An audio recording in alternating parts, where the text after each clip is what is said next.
Couple things. This is being brought to you today by Tempo, which is an electro music performers organization that you can learn more about as we go through here. I'm going to talk about some of the events that we have, and that's one of the reasons I'm actually doing this workshop, is because there's a lot of folks out there that are trying to do something more interesting visually to go with their music online, and many of us are doing online concerts. So that is the idea behind this. We're going to demo a number of techniques for about 45 minutes, and then the last 15 minutes are going to be questions derived from the Twitch chat. So if you do have a question, please put it in the Twitch chat, and I'll scroll back through there towards the end to gather any questions up. So with no further ado, I want to take a quick look at the agenda that I put together here. I'm going to talk a little bit about prerequisites. There aren't too many. Talk a little bit about my approach, and then I'm going to jump right into cameras, filters, all these different topics here, more or less in this order. But one of the most important things that I'm going to show, and that you'll notice, is that I'm going to be combining these techniques quite often. So even though I might be doing something with a camera, we might be bringing in an image, or we might be doing something else on top of it or behind it. And I think that's where a lot of the fun comes in, and a lot of the things that I've had a lot of fun doing and wanted to share. So we're going to be popping over here, and I'm going to try to address you as best I can, but I'm going to have a lot of things going on the screen, so I don't mean to look down upon you or anything, but I find it's best to have everything up on my big monitor and then have a few select things down below here. So right now I'm just using my FaceTime cam, and we're going to come back to that in a second. This isn't really for specifically OBS, but OBS is the program that I know the most. Pretty much everything that I'm going to show is probably possible in other programs, such as vMix. So this could probably be applied just about anywhere. Anybody that's doing online streaming can use a lot of the ideas I'm going to share tonight. If you're already familiar with open broadcast software, OBS, great. If you've done some streaming, great. If you have music content and no graphics to go with it, then you're in the right place, because this will give you some ideas of how to put some graphics with your stuff. And really the only prerequisite that I have is that you have an open mind. Much of what I'm going to do is going to be low-tech in some ways. Some of it is going to be based on the limitations that I've had as we've gone into this streaming craze during COVID. I'm running everything from one MacBook Pro, from one laptop. Many people are lucky enough to have a separate machine dedicated to graphics or a separate machine dedicated to streaming. If you're one of those people, all of these techniques can still apply, but you're in even better shape because you can push the envelope a little bit more. In my case, since I'm doing everything on one machine, I have to kind of pick my battles. And because the MacBook Pro that I have doesn't really have an awesome GPU, graphics processor, I have to cheat in some ways to get some stuff done that I want to do. So some of this stuff is going to look easy as well, and it's actually going to be a little tricky. And everybody that that I know that's doing this, that pulls off really interesting things, has put a lot of time into it. So really, there's nothing to replace putting the time in to do testing and use these ideas. So I'm going to jump right into cameras and talk a little bit about cameras, because those are probably going to be one of the first things that you're going to use. I'm not going to talk about specific models. I'm only going to say that if you have a 15-year-old Canon Handycam, pull it out of the closet and plug it in. It might work. I've got one right here. I use it all the time. It's not plugged in right now.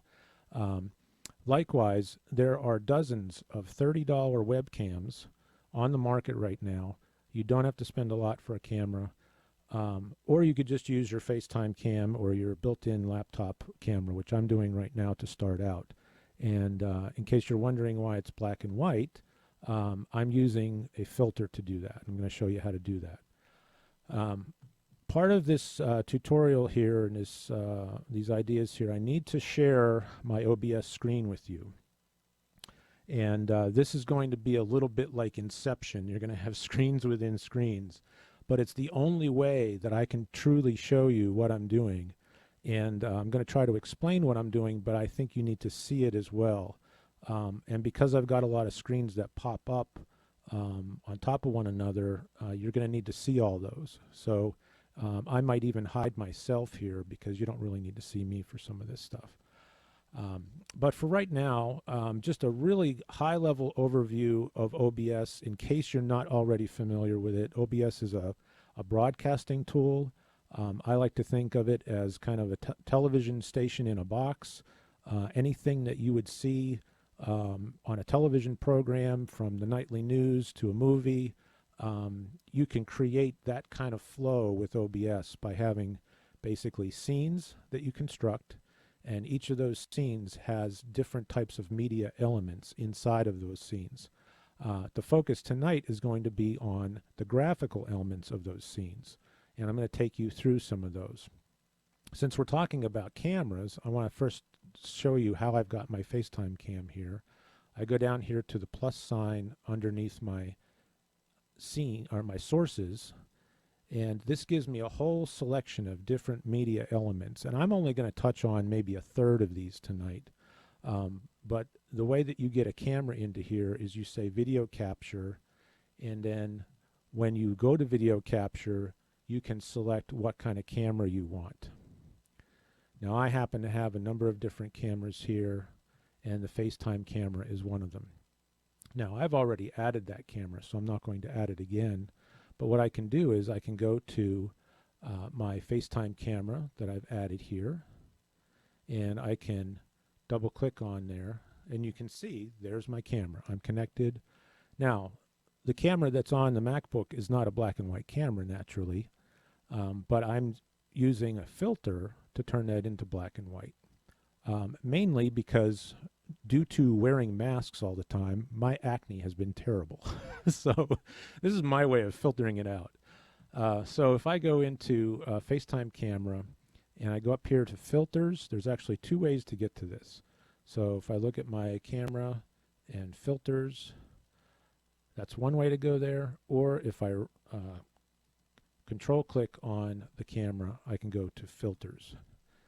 And for right now, for today, I'm only talking about the effect filters in terms of colors and visuals. There are also audio filters, but we're not going to cover those tonight. So I'm just doing a color correction here. Normally it would look like this, but I'm turning that into black and white. So this right here is a graphical element that you can use to create an effect. You can have maybe different cameras in your setup, have different coloring. You can also do things like masking, and you can also do chroma key, green screen type of stuff. Now I'm not going to go super into detail about green screen because there's tons of tutorials out there, and there's a lot of other things I want to cover.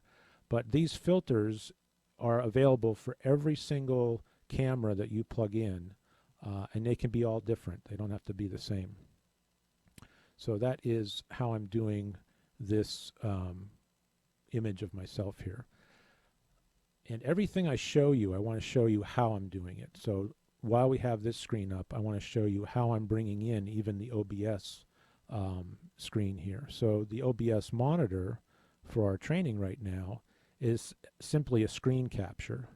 Now the screen capture can also be used to create an effect. Here I'm using it as an instructional tool, and basically what I would do is I go down to my plus sign here, and I would add a window capture. And this is going to show me what window do I want to select out of all the programs that I have running. Well, almost all. Here's a tip. In OBS, this is going to give you most likely the programs that you're looking for. So for right now I have OBS here, and that's how I'm showing you my OBS. But what I have found, there's this other option here, show windows with empty names. Sometimes you're trying to share a program or a window or a screen that is on your computer, but OBS doesn't see it, or you don't think it does. That could be this option here. If you say show windows with empty names, you'll get a whole lot more options here.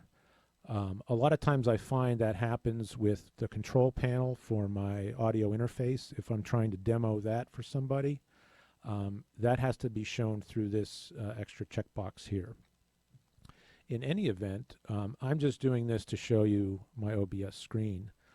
If I wanted to do something more creative, like let's say I had, let's say I'm an electronic musician and I had Ableton Live running, and I wanted to pull in Ableton Live to show you what I was doing, how I was performing the piece, or maybe to add some interest there in some way, what I can do is I can bring up my Ableton Live project. So I'm going to load that up here while my fans spin. And as soon as that loads into a project, in 3 more seconds, what I can do is I can share that screen. So I'm going to open my a little piece of lounge music that I made for this demonstration. Now again, I'm running this all on one machine. So now I've got Ableton running, I've got OBS running, and I'm also actively streaming. So if I go to do a new screen share, window capture, let's say, and I'm just going to leave it named that. And here I've got live, lounge demo. So this is my lounge demo. Now, you'll notice when this comes in, it comes in at a larger size than my actual palette here that I can show. A shortcut that you can use, and you want to be careful because this gets me a lot of times. Command S is going to make it full screen to that actual window there. If you are used to using Command S to save, like I am, sometimes you'll mess your screen up because you're thinking you're going to save something. Actually, OBS saves as you go. You don't have to save, and they reserve the S for actually making this full screen. So now I've got another graphical element here of my Ableton screen, and I could do that full screen. So when I'm playing the song, you can see that there.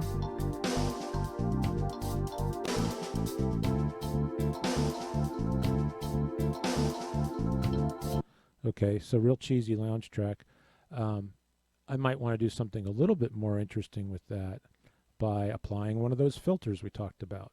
So if I do a filter, we could go down here to maybe do that color correction again, but rather than use it for color correction in any way, I can change the opacity of that image so that now maybe I've got other things going on the screen. I've got maybe some video, maybe I've got something else. And again, this is very abstract, but you know, electronic music tends to have a lot of abstract visuals, and I think that OBS is really perfect for developing those ideas and either doing them live or even pre-recording them. So that's a way that you might want to use the application sharing screens as a graphical element to kind of show folks what you're doing. Okay, so now we're going to look at a couple other things involving cameras as we go. And most of the cameras that I have hooked up here are web cameras, USB cameras. And they connect via a USB hub, a powered USB hub, which is important because I want them to get their own power from another source, not necessarily my laptop. So I end up having actually 2 hubs plugged in here because I have a multi-camera setup that as we go through you'll see here. One of the other kinds of cameras that you can use, which again you might have in a closet somewhere, is an IP camera or an internet camera, typically kind of a security camera that maybe you had as a baby monitor or something from around your house. I happen to have a couple of these. They're kind of old. They're not well supported. I actually had to update them through a very long process and also lock them down. So I'm not going to be able to show you the exact setup because I haven't password protected.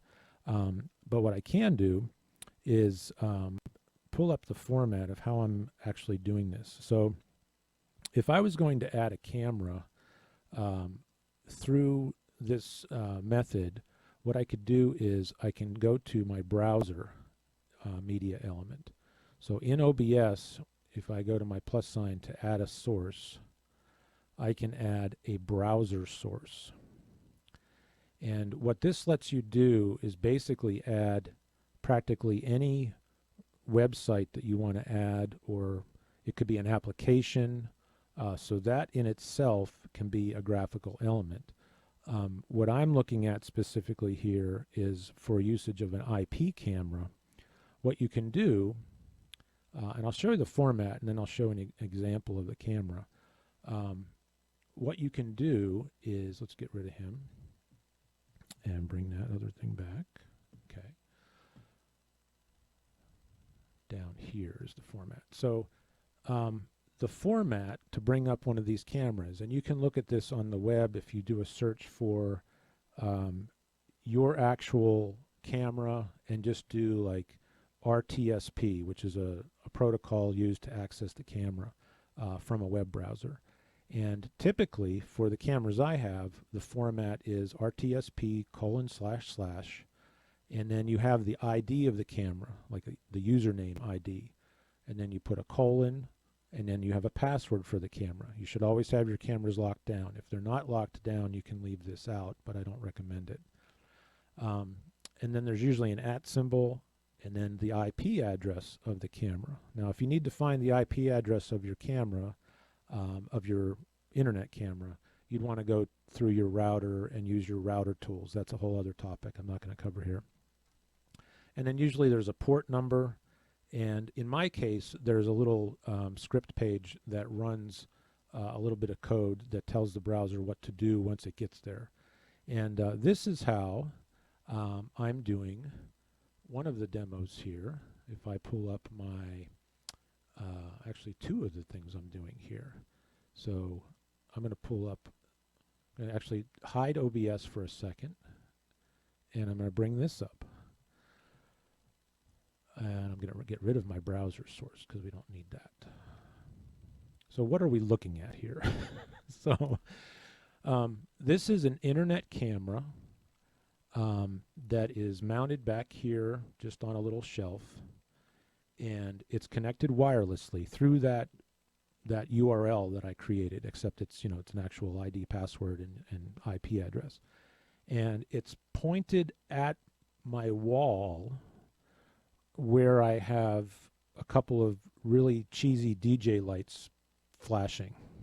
Okay? Now, if you didn't know that's what it was, you might be able to figure that out. But I've also gone through and also added one of those filters that we talked about. So there's a filter on here that is going to show, let me see, I got to go into filters though, not into the, and that's the color correction. So if you looked at it just like that, it's like, yeah, those are just lights on a wall. If you look at it with the color correction, well, that's something else. You might be able to turn that into something, you know. If you do some opacity on it and blend it with something else. Again, this is where the open mind comes in. This is also where the low tech comes in mind. I don't have to worry about running this color generation and this image capture really, except for the camera. There's not a whole lot of processing that my machine has to do to get that. And there's a lot more ways that you can exploit that by, you know, different types of lights you can use. One of the other ideas here that I was playing around with before we started, so we have a couple different Twitch shows that we do within our community, and here's a little kind of promo page for those. So we have Nick's Garage, which is very often Fridays and Saturdays. We also have Electrozone, that they do stuff throughout the week and many weekends. And the graphic that you're looking at right there is another internet camera that's pulled over from the other side of my room here, pointed at another part of the ceiling with another type of bulb, and also some laser lights in the background. So this is, again, very low tech, but can be very effective to create a mood. And if you add some other elements to that, it could be really interesting. Okay. So I know we're going pretty fast here, and the idea was to cover as many different techniques as I could and then show how I've combined a few of them, and then also leave some room for questions at the end here. So I want to jump into another really effective technique that puts a lot of processing away from your main computer, and that is using an external monitor and any kind of player, video player. I mean, it could be anything from a VCR to a DVD player to an SD player. And in this case, what I've got going on here is this is an old Logitech webcam from easily 15 years ago. I think it's 640 by 480 if we look at it here. Yep, that's as high as it goes. So it's not good for a whole lot. But what I can do is I can point that at a monitor that is running a visualization of some sort, a video that I've already rendered. This is pre-rendered video. And then I can pull that in via a camera, and all of that processing is totally free and clear of my computer. If I want to change that, I have a whole directory of, I've got probably 50 or 60 different little pieces of video on there that suit different moods. If I want to do something quickly, if I want to do something scripted, I could put the scripted stuff on there and then cue that up pretty easily. So that is one technique I've used a few times, and if you notice, there's probably also a filter being applied here as well. We talked about screen shares already, and didn't talk too much about text, but don't forget about text as a visual element. Right here, I'm just doing some identification with it, but if you go to the plus sign here under Sources, and you click on the text element here, you have all your typical kind of font capabilities here, some colors, and this can be very effective for creating text effects, if I can spell. The only thing you can't do here very easily is center or justify. Some of this is manual. There are some other features under the hood to do some of that, but I'm not going to cover all those right now. And if you're wondering how I did the scroll at the beginning with the standby, that's a basic text technique, but it's under the filters for the object. So if I go to my filters, it's an effect, and it's scroll. And so these can be scrolled horizontally or vertically. Okay. And if you have, let's say you have a piece of music that has lyrics or vocals to it, or some sort of message, you might want to use this as a visual element to your piece. And you can make this go really fast, make it really slow. You can make it colors. That can be very interesting as another element. Okay. A couple obvious things: still images or slideshows. Within OBS, you can do a still image. So if I go to plus sign, I can go to image, and I've got a couple of those already set up here. There's lots of really great public domain images that you can use. Always check to be sure, of course, before you use something. This is from the Library of Congress, and I'm just going out to a folder on my desktop to pull up this single image. So this is for a single image. If I want to use a slideshow, then I would go to Image Slideshow, and I would create that element. Here's one here that I created. And if I just let this sit here a second, it's going to go through these space images. And we'll go double click on that to show you how I did that. So There's a number of settings here for the type of behavior you want it to have, the type of speed that you want it to have, and down here is where I'm saying use this folder for an image slideshow. And that could be anywhere on my desktop or whatever. This is set to loop, so it'll always loop back around. You could do it one time or loop. You can randomize it, so if you have a ton of images and you want it to be just all over the place, you can randomize it. So there's a lot of fun you can have with that. Very low on the processor. You can render any kind of photos, pictures of your own, artwork, bring them in, and organize them there. Okay. So I want to talk a little bit about rendered video and how I typically use that. Now, one thing I want to mention before I go further is you've probably noticed as I'm doing different things here. So right now, my camera is on top of the Edison image, and the other graphics are all on top. That's because anything that you do is going to be put into a layer based on the order that it appears in this in the list here. So let me get my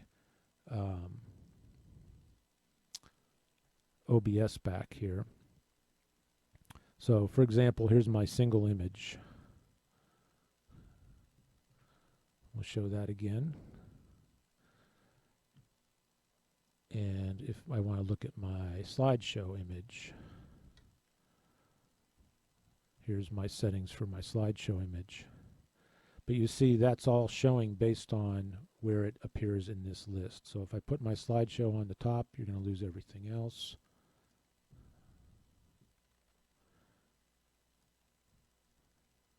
Etc. There's my text effects.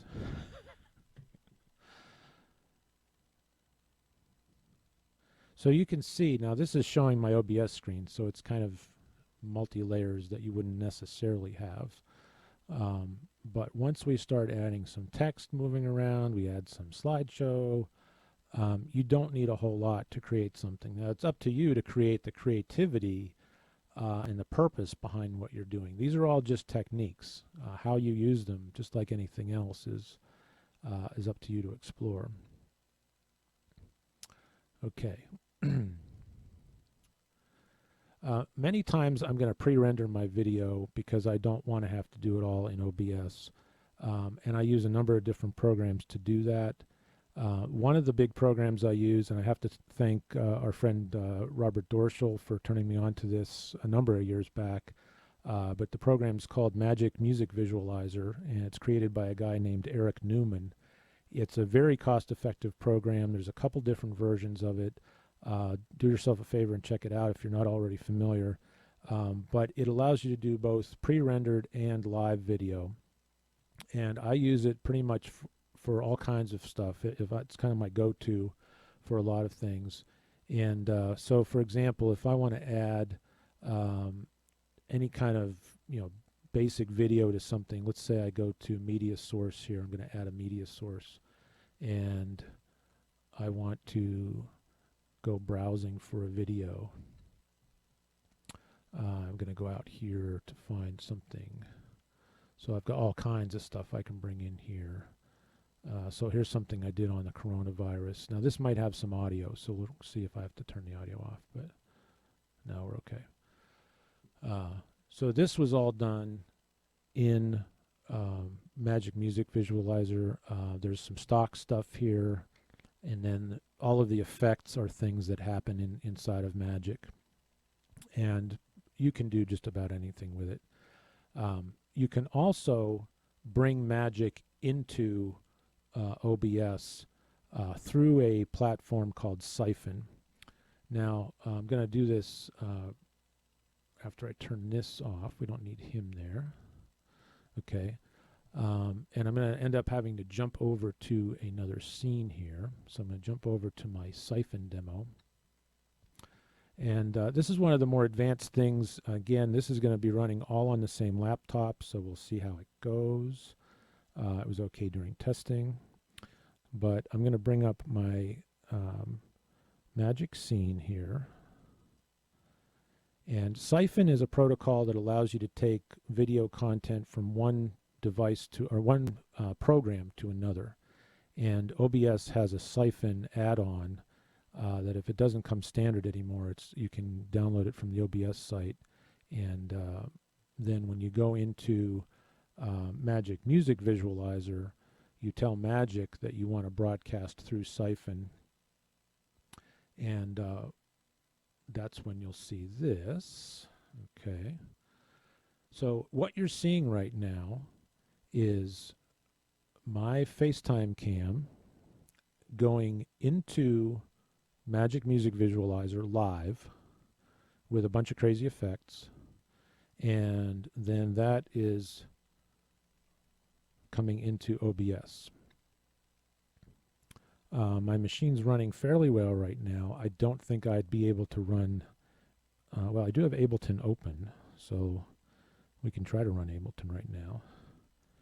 I would recommend a more powerful machine.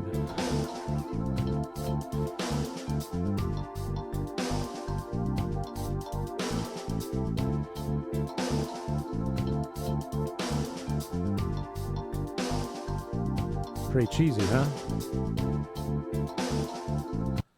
So that's using Siphon to get Magic Music Visualizer into OBS. Now there's another similar technique, a similar process we're going to use for another program, and I'm actually going to close Ableton right now. We're not going to do any more music with this one.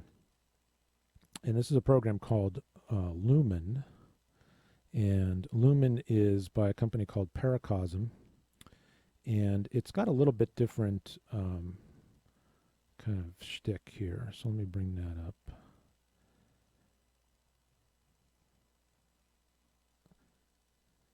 I have a live example we're going to try. So, and I just have the demo. I haven't actually purchased Lumen yet.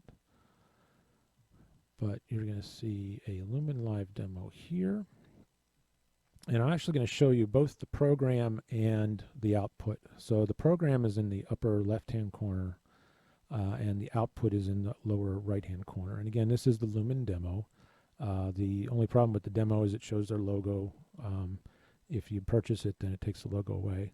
These are some presets, and the thing that's really nice about Lumen is it has MIDI capability, and pretty much anything you see here is MIDI mappable. So once you've got it mapped, you can change all of these settings around, either with a sequencer live in time with the music, or manually, just make your changes manually. And it's got some nice presets in it, but of course you can make your own things here. It does have camera input. So if we go back up here, to this one here, this has camera input. And there's me in the studio. If I wanted to patch this, take that patch apart, it's got a very modular look to it, and that has a lot of capability there. Again, this is running all on the same machine. If I had my choice, I'd rather run this on a separate machine and then feed this in through a different method so I could free my machine up a little bit for music. So, but that is also coming in through Siphon. If we go back to OBS, I will show you how I pull that up. So we go back to OBS. If we go to the plus sign to add a media source, you'll see Siphon Client here. If this does not appear in your version, then you might need the plugin for Siphon, which should be on the OBS project site. And just download the latest one that's compatible with your version. And then that'll open up all kinds of programs that use Siphon, which is not just these two, but I'm sure there's a lot of others. Okay. So that's a couple apps. Another app that I use that's free, this one happens to be free, is something called Motion Effects. Actually, I first learned about this from Ken Palmer, so some of you may already be familiar with this one. But if we go into, yes, let's see here. I have some examples I can bring up. So I'll bring up an example of this. And I will put it in OBS so you can see it.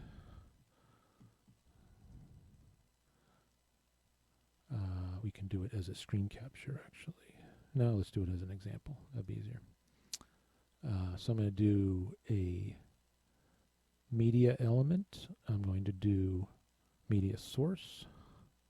And I'm going to do, go find this on my desktop. Workshop, motion effects examples. Let's do this one. Okay. So motion effects basically just has these smoky fingers that come off of whatever the camera is pointed at. And I think in this one I turned the camera itself off, but the effect is on, so you can see the effect. And I think what I'm actually doing there is I'm showing VCV rack. Yeah, that's VCV rack. So I was feeding VCV rack into motion effects via a camera. So I basically pointed a camera at my screen and then recorded it. Again, very low tech. VCV Rack is a virtual modular music program that I use, and it's for those that have used it, it's very graphics intensive, and as a result, running that and OBS at the same time, unless you have a really powerful GPU, is not a good idea. You'll get a lot of glitches on audio. So what I ended up doing is whenever I want to do something with VCV Rack, I've got to think a couple steps ahead and render it a different way before I can actually broadcast it, or just, you know, take a chance on there being a lot more dropouts while I'm broadcasting, which I'd rather not do. So that's motion effects, and that's free. I think that's Mac only, but it is a free program.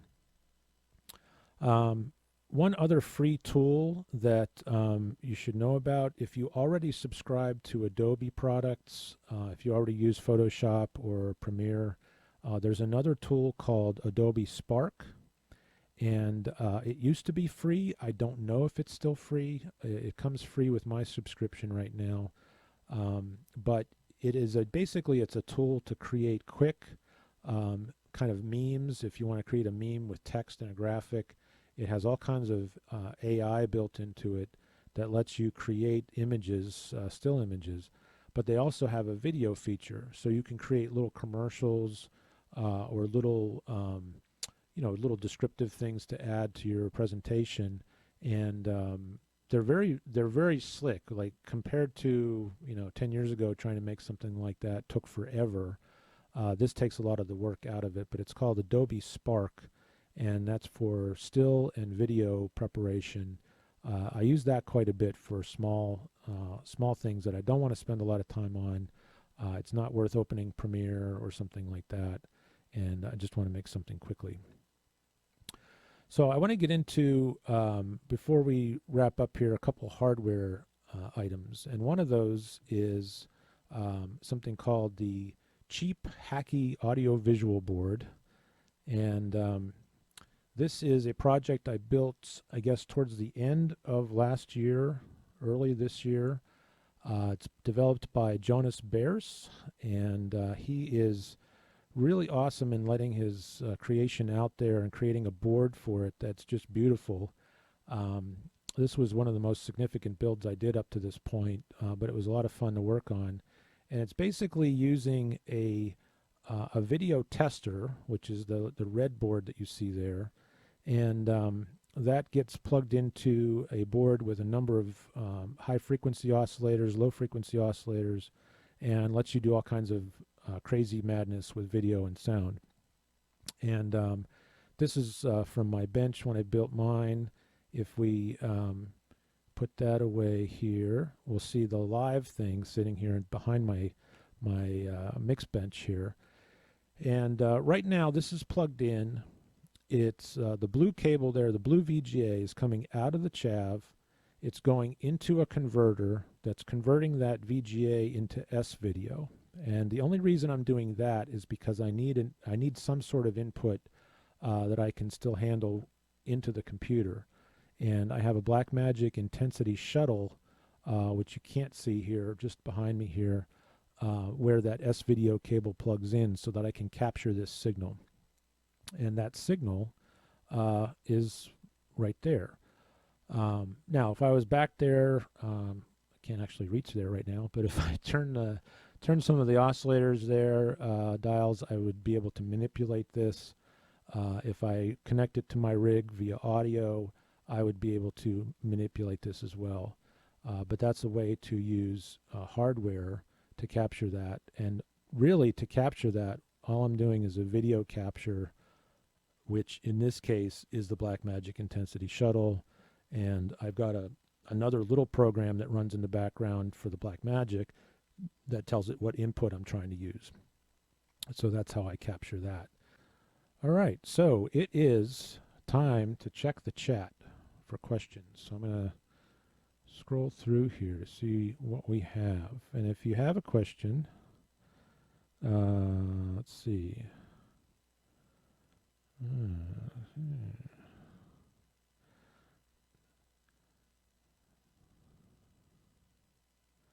So I see folks mentioning alternatives to OBS. There are many alternatives. There's a program called vMix. I'm not sure if there's a Mac version for that. There's Streamlabs OBS, which is a dumbed down version of OBS, which I've tried. There's a couple other things that are browser based that don't have quite the feature set yet, that are still in beta. Paul mentions broadcasting the VCV visualizers. Yes, that is very cool. VCV Rack has a number of graphical elements built into it, which if you're able to run VCV Rack and your broadcasting software on the same machine without too much trouble, those are really cool to experiment with. Cool with OBS, just wish I could save my shows. So saving your shows, you either do while you're broadcasting, set it to record. You can even set it up to always record. That is in the settings. Or you can record manually. Or you could just let the platform that you're broadcasting to, like Twitch, you set Twitch up to record. It's only going to be available for 2 weeks, and then you got to make a copy of it. Or if you broadcast to YouTube, YouTube will record it. Although YouTube is going to turn it around a lot slower. Twitch is almost immediate when it does.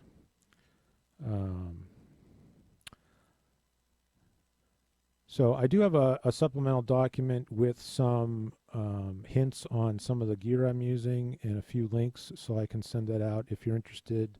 I'll give my contact information here at the end. And let's see.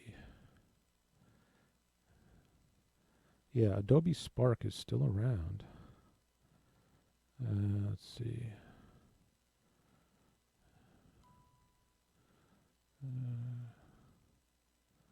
Yeah, so the biggest competitor to OBS is probably vMix. And there's a couple shootout videos out there between the two. vMix is very, very tempting. And I think if you're on Windows, there's a lot more between the two that is competitive.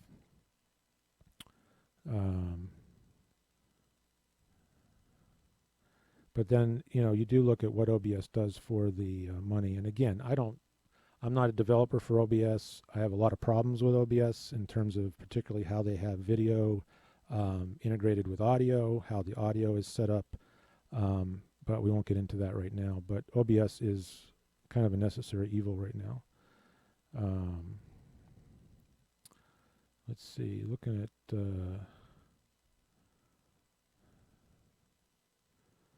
let's see, looking back through for questions. And if you have one, put it down in the current as we wrap up here.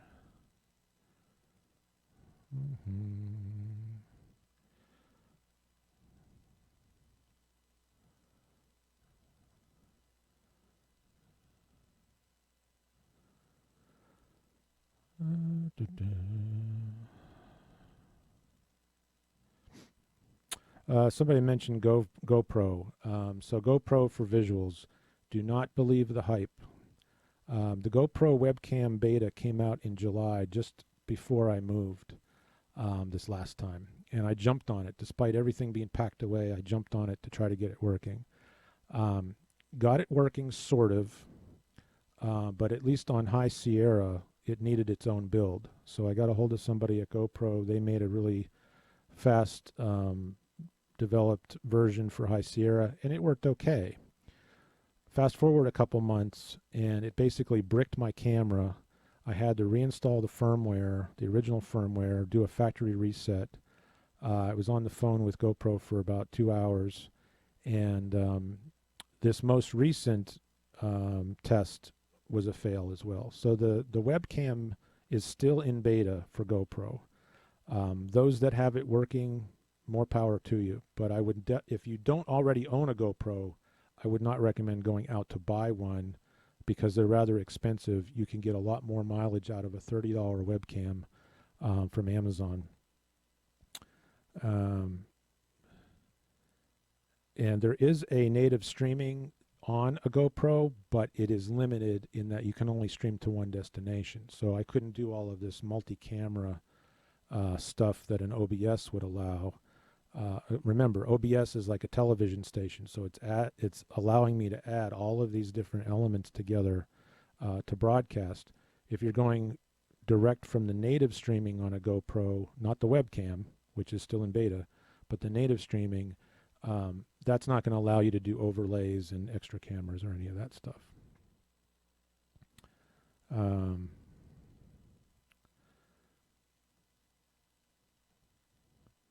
I think another thing, I don't think I mentioned, so in terms of like camera quality, for most of the stuff that I do, I don't need 4K. If you're doing something where you need 4K, this isn't the area that I'm specializing in, or even that I recommend. You notice a lot of this stuff is abstract, it's grainy, it's purposely a little bit odd. You know, those things don't need 4K. If you need 4K cameras, and you have the bandwidth to use them, then again, more power to you. But that's not the idea here. The idea here was what can you do with very little on one machine running everything, you know, with a basic internet connection. And again, this is over, everything I've done tonight is over Ethernet. Anytime you're going to do something like this, you don't want to use Wi-Fi if at all possible. That's going to be a limitation right there. All right, I think I got back to the top of there.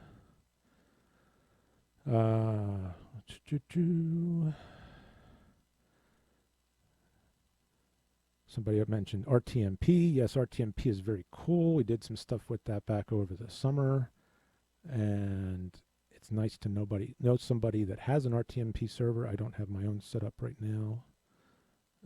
Can the intensity shuttle bring in more than one source at the same time?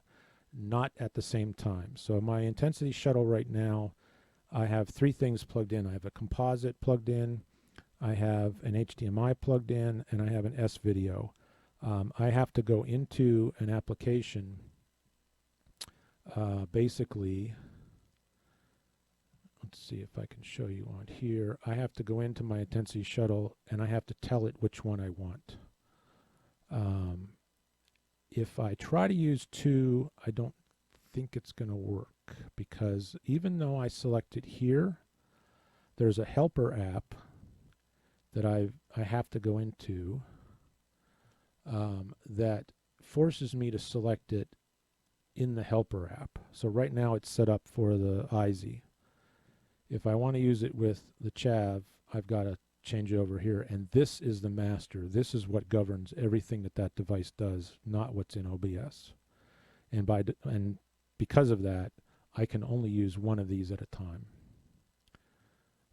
I really wish that was the case. The other thing that I have not been able to get to work on this is the component. I have tried multiple sources, different cable connections. I have not been able to get the component input to work on my shuttle. It's kind of obscure. It's not something I really need, but for what they charge for these things, you'd like everything to work. So maybe there's something missing there. But if anybody has been able to get that to work, I'd love to know how. So, but yeah, this is the helper app that goes with the Shuttle there. Does Lumen have to be brought into? Does it have to be brought into OBS via Siphon? I think so. To do what I was doing, I think you'd have to do Siphon. You could do a screen capture. So I don't think I still have this running, the Lumen here. Oh, there it is. This is like a still because I shut it off. But if I did a screen capture of Lumen, you would have what's in the upper left corner. So it wouldn't be that exciting. You would maybe be able to zoom in on this upper right hand corner of the application and capture that. But again, I don't know that that would be as effective as doing it through Siphon, but it's worth experimenting with.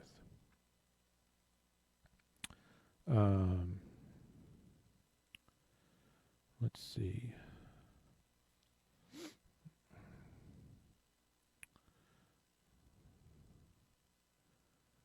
Oh, touch on blending the video camera with the graphic background. Oh, okay. So if we have a camera, let's go to camera. So we'll use my FaceTime cam here. And we will make it just a little bit bigger. So if I want to blend that with anything in the background that's there, I'm going to use a filter, probably. That's one way to do it. I can mask, but that's a whole other topic. But blending, I might want to do opacity, and then it's just going to be a matter of how I layer things. So if I want this effect, this is okay. If I want a little bit different effect, I can play with how dark that is. There's a lot of variability there depending on what you're looking for.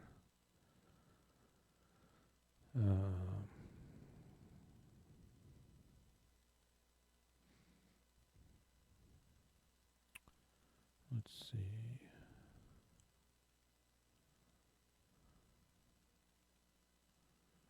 Okay.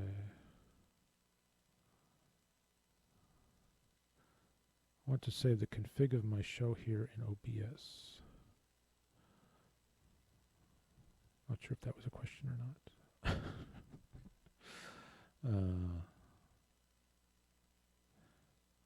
Oh, how did you do the opacity trick in the filter section? So I think I just showed that. Again, it's filters, and I'm using the color correction, which has an opacity entry on it. But some of the other ones do as well. I think there's, I don't know if the Chroma has. Yeah, Chroma has an opacity. And sometimes these are fun to combine. The Chroma with the color correction, and then with something else, like if I chrome out the green and I put that in front there, sometimes I can get some really neat effects. Let's see if we can do this. I'll take my, I need my camera. This is on the fly, so we'll see if it works. And put him in the front. Actually, I don't want to. Let's not color correct. Let's just chroma.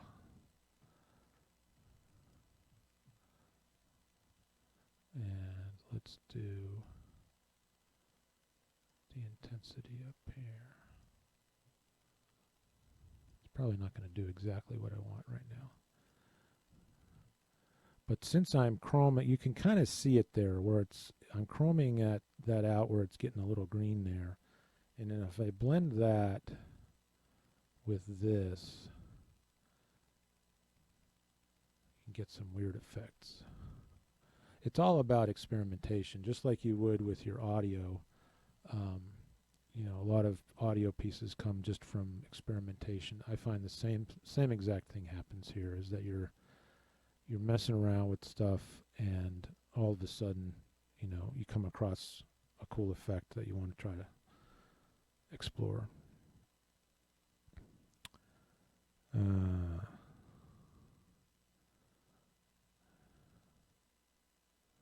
Okay. Does Lumen do RTSP? I don't think so. Lumen is its own standalone program that does Siphon. It doesn't run on a web page, so.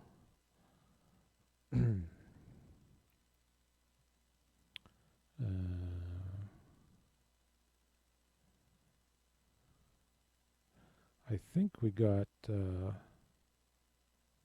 all of the questions up to this point. So I want to wrap up here just with another quick announcement to give a shout out to some folks. I want to thank Tempo, Johnny and Mike and Nick for helping set this up. And want to also give a shout out to some shows that we have. A number of the folks in our community perform at the International Virtual Garage, aka Nick's Garage. That started as a real life event last year, but then had to move virtual over the summer.